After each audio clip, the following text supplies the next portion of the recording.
Hi, I'm Kirby Allison, and welcome to another episode here on Cigar Keep, where we take a moment to sit down with our ambassadors and enjoy over a fine Habano cigar, a great conversation, and the opportunity to learn more about how they got into the cigars, their collecting, and what it is that they have in their keep.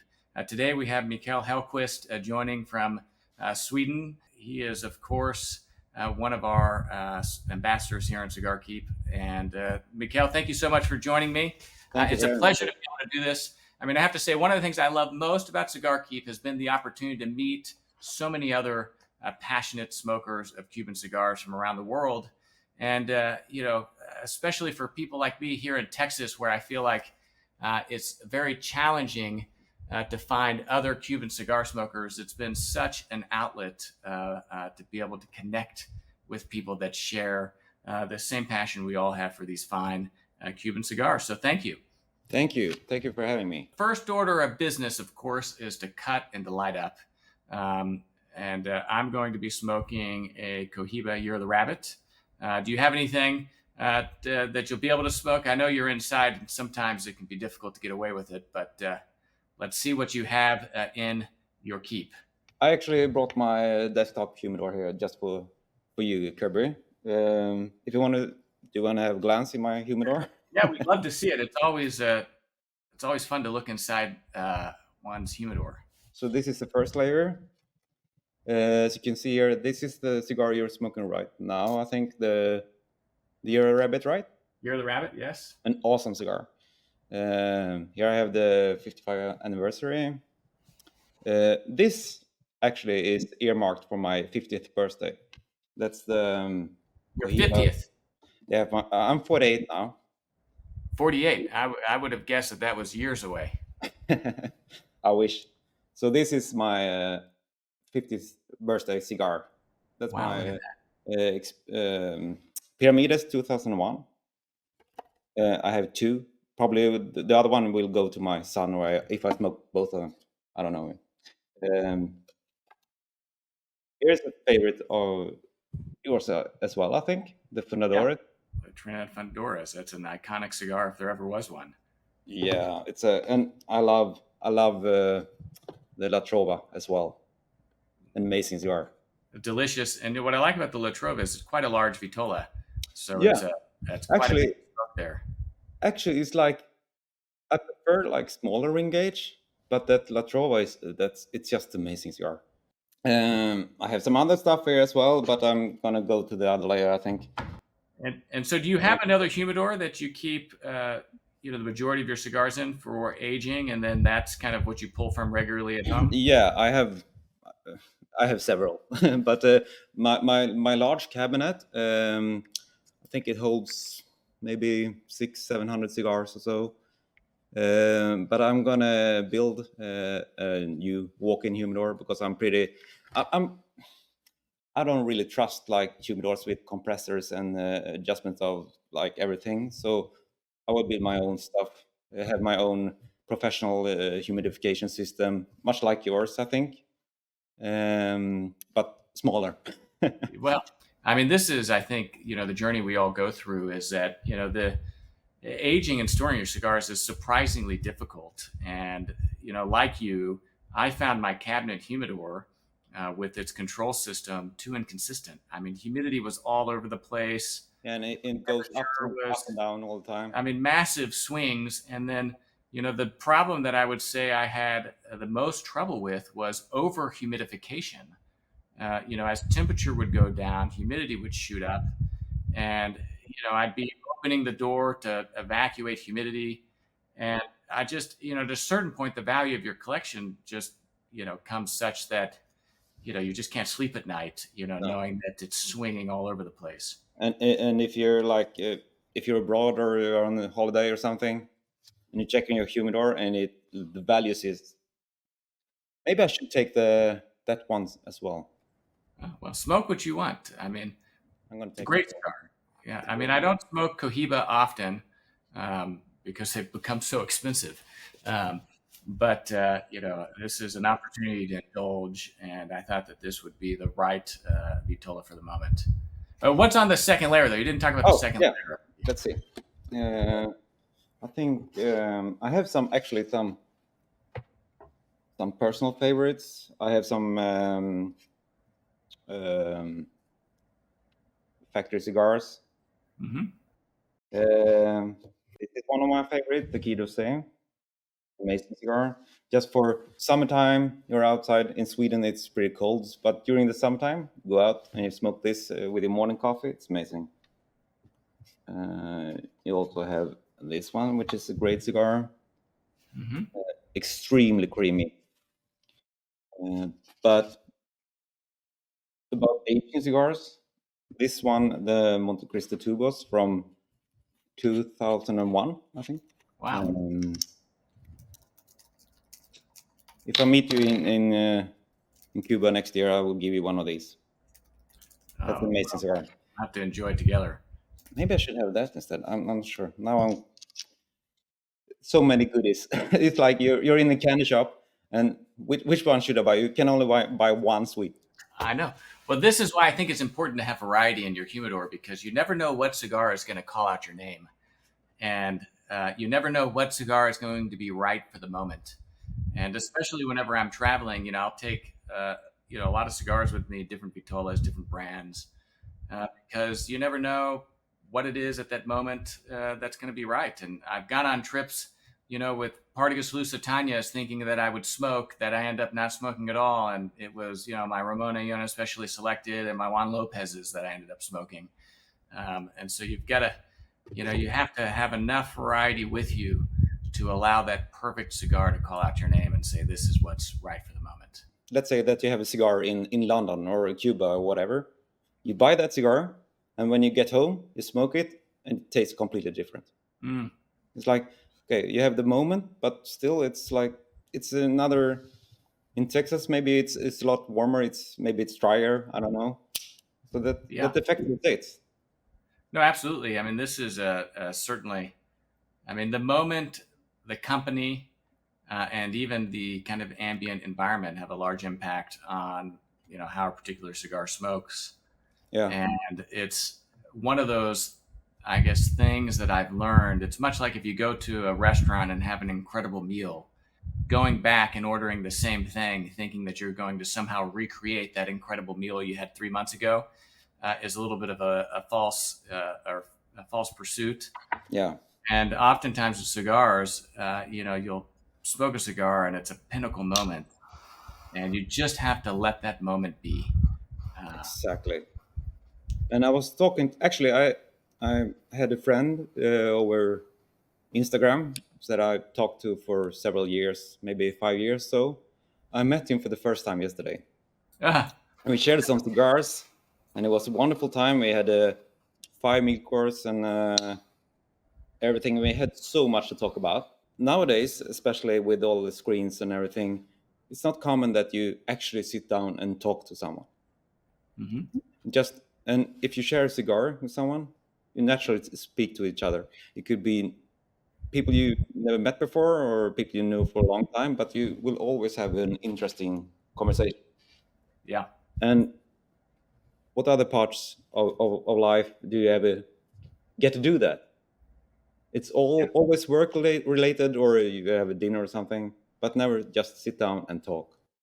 Well, that's one of the things about the cigar culture that I find so alluring is, that commitment to moments in time. Yeah. And the commitment to slowing down and spending your time intentionally. And I think that especially for men, I can't think of another parallel. I mean, maybe golf, to saying, like I'm going to spend an hour or an hour and a half in someone, and I'm going to be in conversation for that time. Yeah. And I've never met another smoker of Cuban cigars that I haven't been able to, really get along with and enjoy good conversation with. Yeah. And have you ever seen two guys smoking or girls smoking cigars while having an argument? No. But no, I mean, I don't think that it's somehow against the essence of the cigar, to be an argument. You can be in robust conversation and debate, right? Never an argument. No. And I often say that if diplomacy were still done over cigars today, like it was once in a bygone era, the world would be a much more peaceful place because, somehow these cigars, bring us together and emphasize what it is that we have in common, not what it is that we don't have in common. Exactly. It's like a peace pipe, so to speak. Yeah. Well, really, I mean, Yeah. tobacco was a sacred plant. I mean, that of course long predates, the invention of the cigar. Yeah.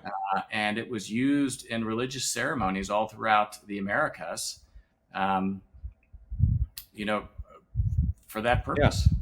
And it's like, and people who doesn't smoke cigars, it's really hard to understand that. You have to experience it basically to understand what we're talking about. Yeah. So if you're out here and watching this interview and you haven't smoked a cigar, try it. Yeah. It's hard Well, to I couldn't describe agree it. with you more. Yeah. I mean, it has to be experienced. And unfortunately, there's so much, I think, negative co-association with cigarette smoking Yeah. that is in no way a parallel to what smoking a cigar is. And then refining that one step further, and this has been the journey of many of my friends here, back home, is that, smoking a New World cigar and smoking a Cuban cigar, two completely different experiences. I mean, so many of my friends don't particularly enjoy cigars, right? But I had a group of friends I took to Cuba, which helped being in Mm. Havana. But smoking Cuban cigars, they said, you know what, we finally get it. Yeah. For me, it's I'm not judging people smoking newer cigars, but for me, Cuban cigars just fit my palate better, so to Yeah, speak. yeah, So absolutely. I mean, that's what I prefer. that's the diplomatic way in which I describe it as well. Is, this is what my palate has grown to enjoy. And it's like French wine versus New World wine. There's people that just grew up drinking French wine that'll never enjoy California Cab. Yeah. So let's just back up a little bit, Mikael, if you don't mind, and talking about kind of your own personal journey into cigars. Mhm. When was it that you first smoked your first cigar, and what was it that drew you in to this world? I think I was 15 or so. Smoked my first cigar. I didn't know how to smoke it, but I just thought it was cool, basically. And back in those days, you can just go to the nearest supermarket and buy a cigar. I had no idea what it was. Uh, Probably some really bad machine-made cigar, short filler. But later on, I think it was in '99. I had some cigars like New Year's Eve. I found some photos of me smoking cigars in Bali years ago. But in 2000, or maybe it was in '99, I met a famous Swedish magician who loves cigars, and when he just showed me how to light a cigar. So he had cedar wood and he had a cigar and he lit it. I was like, okay, this is magic. I Hmm. just I was like enchanted by the flame. So, and everything was so relaxed and slow, and I was just okay. From that moment on, I loved cigars. Then I used I wasn't a full time cigar smoker. I smoked cigars on holidays and vacations and stuff. Um, and then I got my first son in 2009, and then my daughter a couple of years later. So I had like 5 years of no smoking cigars at all. For some reason, I was so occupied with Yeah. small children. You know how it is. Um, but then back in I started smoking cigars um back in 2017, 16, 17 maybe, and then I started smoking like what I do now. So it's Yeah. more the lifestyle basically started there again because I Yeah. when the kids got older, you bring back all your old um, favorite things to do. Hmm. So yeah, adding to that, I had some when you feel that you work too much and you have too much stress and everything is you're pretty wind up. Hmm. So I was like, maybe this was back in 2016, 17. So I was like, maybe don't I have my a couple of old cigars laying around in my humidor that are taking care of them, but really didn't smoke them. So I did, okay, bring up my cigar, sat down, and I was feeling so good. And my wife told me, "Okay, please continue doing that. You're much more pleasant to be with." Yes. So I found my zone basically. Yeah. Mhm. So I Yeah. was feeling much better, taking away the stress and everything, having it just what you're talking about, having an hour for yourself, not doing anything else but smoking a cigar. Yeah. Well, there's something really meditative about smoking a cigar. Yeah, If I'm smoking, it is, the majority of all the cigars I smoke is while working. I have the luxury of being able to smoke in my office. mm, And I often joke that smoking is the only thing that makes work dignified. And so if I'm going to be working, I much prefer to do so smoking. It helps concentrate the mind and helps me focus. yeah, Um, and there's a meditative quality to it, for sure. agreed. And you cannot explain it. It's like you coming back to you have to experience it. Yeah. Yeah. And another thing that I appreciate about Cuban cigars is, one of my criterias, before I just kind of went full Cuban was, being able to work while smoking. Hmm. And a lot of the New World cigars I find quite strong in terms of the nicotine content. Yeah. And, like trying to work while smoking a Padron Anniversario, like 1956 or whatever. Yeah. I mean, like, you can't work and smoke that, right? I mean, you're zoned out. It's an evening cigar, not a daytime cigar. Huh. Well, so going back to your kind of ritual, I mean, how would you describe your smoking kind of ritual right now? I mean, are you smoking at home in the evening times? Are you smoking during the day? Primarily just when out with friends? Are you smoking every day or a few times a week? Depends on the season.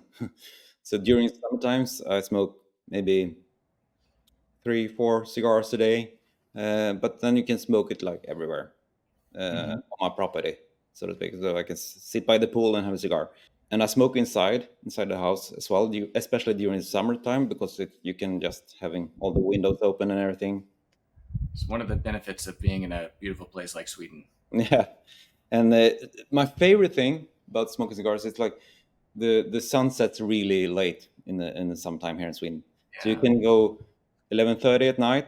The sun is setting, and you have this yellow red light. You smoke a cigar.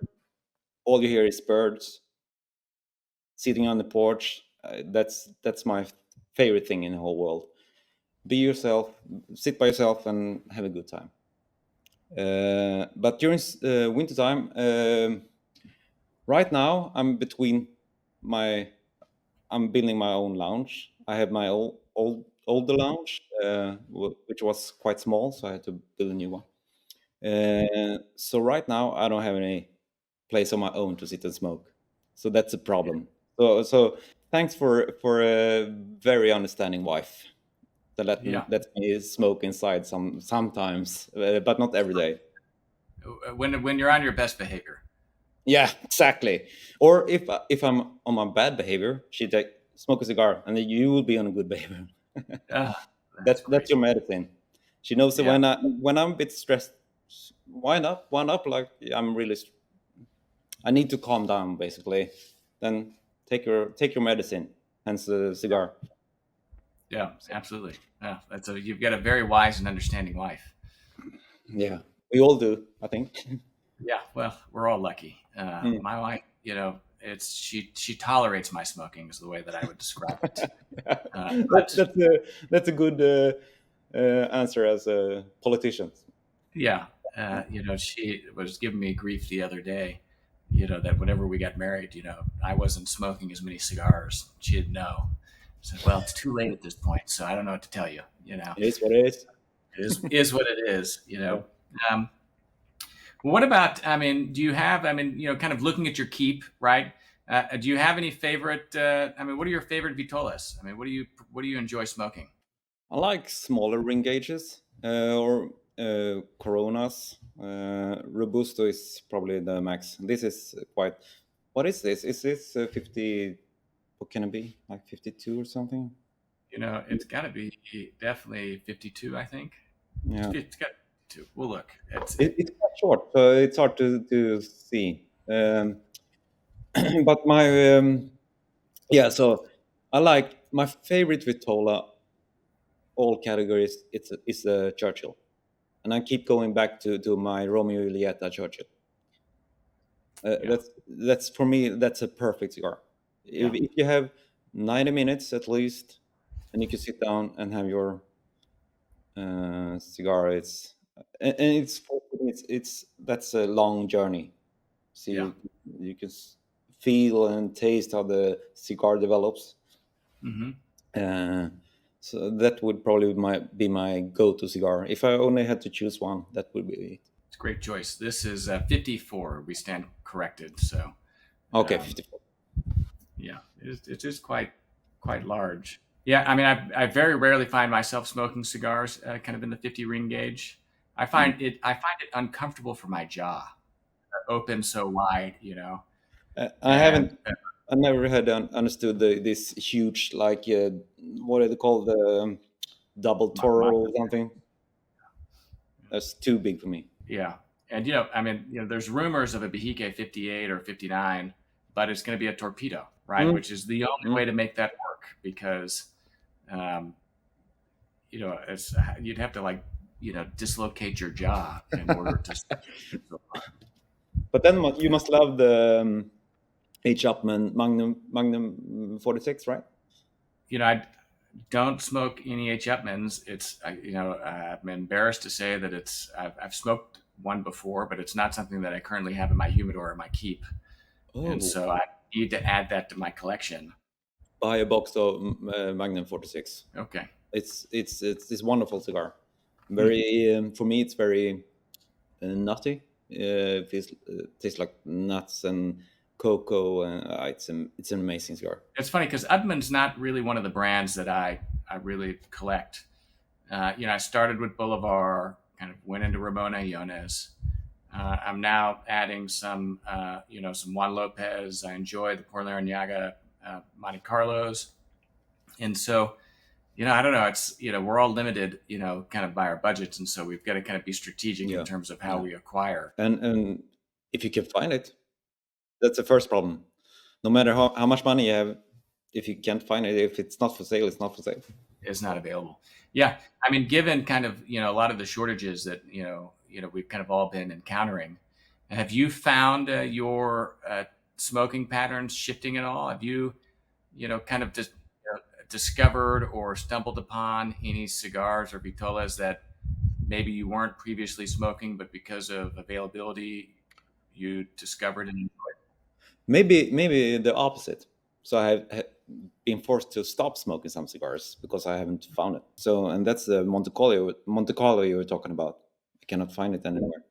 And I love that cigar and I love that Vitola as well, the really small ring gate. And I think it's a very underrated cigar as well. Or maybe not for aficionados. We know it's a great cigar.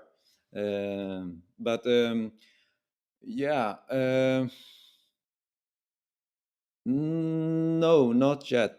But I'm fortunate to have a lot of cigars that I can my that's been sitting in my humidor for quite a while. But they can only last for so long. Yeah, An extra Vitola that I do like is a Torpedo. I love the Diplomaticos number 2. yeah. I've been Likewise for the Monte Cristo number 2. It's an amazing cigar as well. And that's for me. That's the perfect summer cigar as well. Yeah, the Diplomaticos. I mean, again, I find the Diplomatic number twos an incredible value, right? I mean, the amount of tobacco that you're getting, kind of per dollar is, I think, amongst the best values of any of the standard production cigars right now. Agreed. Agreed. The Juan Lopez number twos, another favorite of mine. And, in an environment where it's difficult to find many cigars, I've been able to find those. So I've been adding those into my collection.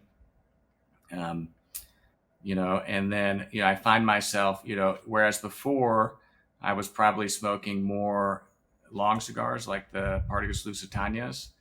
I find that because I'm smoking during the day, Mm. right, that I'm now smoking more kind of Robustos and kind of Coronas, Petite Coronas. But don't you about like Texas where you live? You have the opposite problem as we do here in Sweden. It's probably too warm for you to smoke outside, right? Yeah, I mean, the way that I describe it in Texas is it's either too hot, too cold, or there's mosquitoes. And so, there's like, very, I mean, it's the window for smoking outside is narrow, and there's never a perfect time because there's some compromise. And so that's why I'm a big proponent of smoking indoors. I think it's the only civilized place to smoke, Yeah, at least, in my orbit. And yeah, I mean, so, what you're describing on this, kind of summer sunset in Sweden, I mean, that sounds amazing, yeah, right? it's I mean, amazing. And birds, the green grass, the flowers, the cool air, and a nice kind of the stillness that you get at that hour.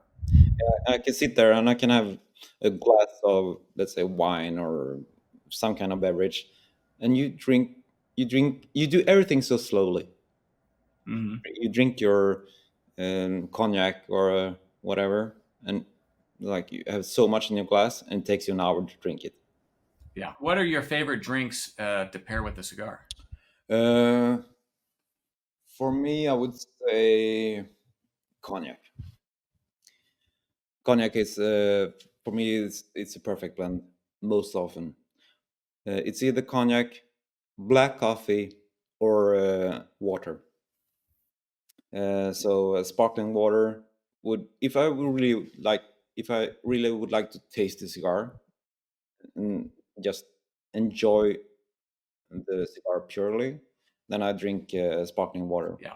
If I want to have a good moment, so to speak, and enjoy everything, and then I would take a glass of cognac. Because it's not, if you drink whiskey, it's often it will overwhelm the cigar. You will have a really strong cigar to match a whiskey. But cognac is, especially an XO. Let's take Yeah. your favorite XO, and you can smoke everything with it, Yeah. basically. That's a great point. I mean, if there's too much alcohol, then it overpowers the palate. Yeah. And I find that, like in a cognac, that sweetness that you get because Mm. of grapes, Mm. again, helps mellow the alcohol and balance the cigar. Yeah. Um, I find that, for myself, a nice bourbon, but Mm. with ice, right? Yeah. So, it waters it down a little bit. It chills it, so it's going to have a cooling effect on the palate. And then, bourbon generally is very rarely above 45%, but if you're drinking it with ice, it cuts that. Yeah. So, and as a drink, talking about bourbon, having uh, a Lynchburg lemonade with the Romeo and Juliet Churchill, Mm. you're good. Yeah, You have a good time. that's the best of all worlds. Yeah. Yeah. Any kind of memorable cigar moments for you? I mean, if you look back on kind of, your history smoking, any kind of pinnacle moments that as you reflect on just are associated with the cigar? I have a funny moment when I did the military service. I actually brought some cigars with me. We were doing this exercise in the woods, and we've been doing the military service for it's mandatory. Back in the days, it was mandatory in Sweden. So I've done like 9 months. I was pretty fed up with it, so to speak. So I was shooting all the time and everything. But one day we were out in camp and we got attacked by the enemy, so to speak. And they Okay. were rushing into our base with machine guns and everything, and was tanks and everything. Me and my friend were lying at the rock having a cigar, and they were like, Ah, "You're dead. We're shooting at you." Yeah, yeah, yeah. We're dead. We're fine. We're good. Please yeah, carry on. Yeah, so we were yeah, smoking out that's the right. cigar. It's like Do I'm whatever. in time out. Yeah, I'm gonna just finish the cigar. Then it's. But yeah, so basically, what I can say is I have a lot of memorable moments, and they will all probably come up in my mind after our chat here.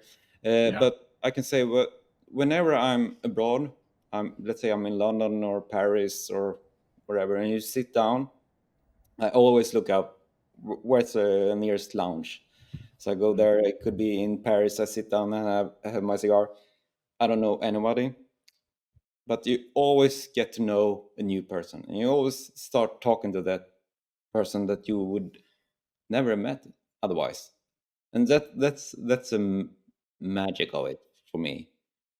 Meeting new people, sitting down, having good discussion about everything or nothing, something, and just enjoy the moment with a new person. And it's I'm coming keep coming back to that. It's like, in which other parts of life or your day-to-day business do you get to meet new people and just starting talking to them and listen Yeah. to their story and everything they are doing? And it's not work related, it's nothing, it's just you and the other one having a conversation. Yeah, absolutely. I mean, I think in some ways the closest parallel people give is wine. But, Mm. the defense of cigars, I mean, who's ever gone out for a glass of wine and then, struck up another conversation with someone that ended up lasting for hours?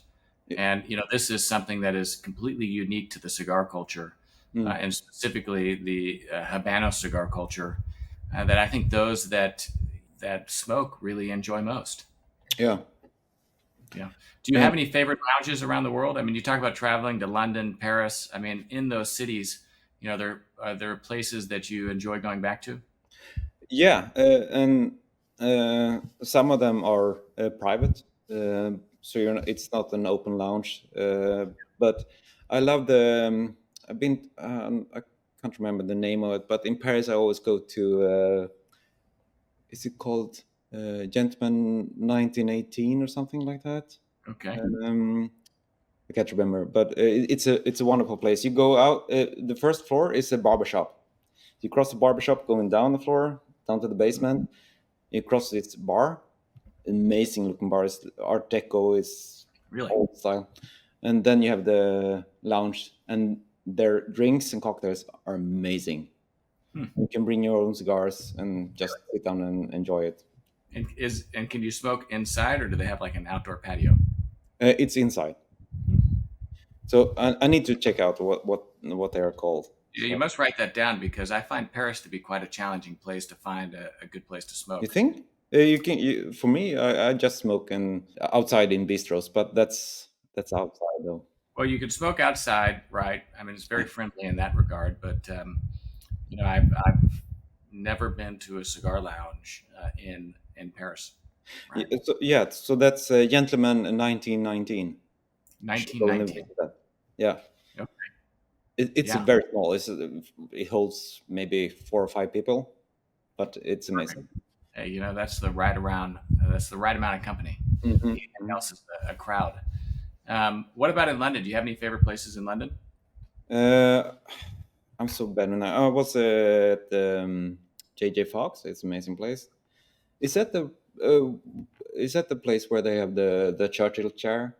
Yeah. Uh huh. Yeah, and that's always good. Usually, I meet friends that are living there, and we usually sit on a park bench Yeah. where Yeah. it's legal, because it's not even you cannot even do that anymore. Yeah. But it's increasingly challenging. Yeah. Uh, for sure. Well, what else? Any other? I mean, in kind of the accoutrement that you use while smoking. Any favorite cutters or lighters? Do you enjoy, yellow flame, blue flame, match, straight cut, beat cut, punch?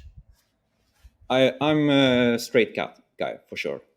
I love the straight cut for me, because you can, let's say I have a V cut, it is what it is. It's okay. Now I cut it, I cannot adjust it. Hmm. But if I have straight cut, I can just cut a bit more, or and I get a feel for it. I know which cigars need uh, depth of the cut, basically. Um, I love my Elle Bleu. I found them beautiful. Also, I love the Le Fin Lam. Their knives, so they are amazing. Hmm. Yeah, so it's probably the Elle Bleu and Le Fin Lam, and there's the Dupont lighter as well. It's amazing. Um, I like the jet flame. When I'm using lighter, I use the single jet flame, or maybe the flat torch. Um, but then I like matches as well. Yeah. But I have one rule of thumb: that when if I cannot light my cigar with a match, it blows out. Then it's too windy for me to smoke a cigar. So so it's more of a test Oh, really? basically. But Oh, really? yeah, That's interesting. Um, that's an interesting test. I've never heard that before. I mean, I do enjoy. I mean, I do agree that that one of the hazards of smoking outside is that if it's too windy, it really compromises the smoking experience. yeah. I mean, it causes inconsistent burn. Um, your cigar can burn too fast. And if it's too windy, like smoking on a beach, I find is like one of the worst places to smoke. Because oftentimes, I mean, it's too windy. Yeah. When going to the beach, you always have this, okay, I'm going to bring my cigars and have a great time. But it most likely will never, you cannot do it because as you say, it's too windy for it. I mean, the number of great cigars I've ruined, by trying to smoke them on a beach is, too many to count. And the thing is, when you struggle with a cigar and you're really trying to work with it and you have relight it and everything, it just ruins the whole experience. Yeah, absolutely. I mean, yeah, there's nothing worse than struggling. And I find relighting too often is also something that, I don't really enjoy. And so, I'm kind of a little bit of a nervous smoker, maybe. I kind of smoke fast just because I don't like having to relight my cigar. I smoke too slow. For Oh, me, really? yeah, okay. We started our cigars pretty much at the same time. Yeah. I mean, I've already had to take my band off. Now, Yeah, you've done the majority of the talking, so you could blame me for that. But yeah, but sometimes I keep forgetting myself about smoking my cigars, and so let's say a robusto takes for me at least an hour. yeah, that's great. Well, I mean, I think there's a virtue in not rushing the process. And so, But the downside is that you have to relight it sometimes. well, but I was speaking with Jasm, another one of our Cigar Keep ambassadors, from the UAE, and he brought up, the great point about how, you really do need to manage the temperature of the cigar, Exactly. right? And so that if you are smoking too fast, then the cigar can overheat and it begins to compromise and kind of break down the flavors. Yeah. So, making sure that you're smoking with the proper cadence is one of the ways that you can, really ensure that you're getting the most out of that particular blend. Yeah, exactly. And if you leave some kind of like ash on it, then it will help cooling the cigar Hmm. somewhat. If you smoke too fast, you get this tarry feel to it. It can ruin the whole cigar. If it's started, you can just throw the cigar away, in my opinion, because it's not going to be smokable anymore. Absolutely. Yeah. Um, well, Mikael, any advice that you would give to new smokers, someone just kind of beginning their journey? Yeah. Try as many cigars as you can, because you will start with one cigar and you would, okay, this is amazing and it's great, or it's not that good or whatever, but try every different type of cigar that you can, so you will eventually find your favorite cigar, and it will change over time as well. So 2 years ago your favorite cigar at that time probably isn't your favorite cigar today, because you keep Hmm. evolving your taste and it will change over the time. So just keep on trying new cigars, and don't be afraid to ask a fellow cigar smoker any question about the cigars, how you light it, how you cut it, how you smoke it, everything. I will promise you that everyone will be very helpful, and nobody will look down on you. Everyone is, if, for me at least, in the cigar community, everyone is very humble. Yeah, absolutely. Don't be afraid to ask questions. Yeah. Well, I mean, the cigar community, I mean, especially, the cigar community we have here on Cigar Keep, I think is very supportive of one another's journey. Yeah, And, there's really no judgment or pretense. And I think that's another kind of misconception out there is that, you've got a bunch of men dressed up, in our case right now, wearing suits and ties, smoking cigars, that there must be, something pretentious about that. But the reality is that couldn't be any farther from the truth.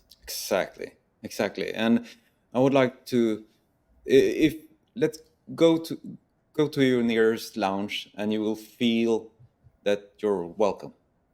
Mm-hmm. I never felt unwelcome at any lounge in the world, and nobody's is how do you say it in English? Is talking down on your cigars or your taste or whatever. It's the best cigar is the cigar you like for the moment. The best cigar for you. And Well, the best cigar you're smoking at the moment. It's like, yeah, exactly. Hmm. well, Mikael, thank you so much. I appreciate your time and kind of sharing more kind of about your journey. And of course, thank you for the generosity of serving as an ambassador for the Cigar Keep community and for representing this cigar culture that we enjoy so much. And it's always a pleasure to kind of see your posts. If someone is, of course, interested in seeing your keep, it's available on Cigar Keep. Clicking under ambassadors, you can link to that. And then you're on Instagram as well. And what is your Instagram handle? It's Mikael's cigar. Mikael Cigar. Yeah, and I will update my Cigar Keep as well, because right now I'm as you know I'm in the new lounge between lounges. So I need to do a new inventory of my cigars. Well, it sounds like a good moment to do that. And I can't wait to see the new lounge. Do you know when it's going to be finished? The architects started working on it, so hopefully before Christmas, but it will probably be in January, February or so. Yeah, well, that's great. Well, congratulations on that. And I can't wait to see photographs. And we'll have to do this again inside the new lounge. Thank you. And Mikael, thank you so much. Thank you for having me, Kirby. It's always a great time talking to you, and you've done a lot of good things for the cigar community. Well, hopefully it's just the beginning. I mean, Yeah. it's a community that has given so much to me, and it's. I joke that I'm not smart enough to do anything other than what it is I love, and I love cigars. I love Cuban cigars. I love the people of Cuba and their spirit, and I love the people that I've had the privilege of meeting and developing close friendships with because of this shared passion and enjoyment for the Cuban cigars. Yeah. Yeah. Thank you. Thank you.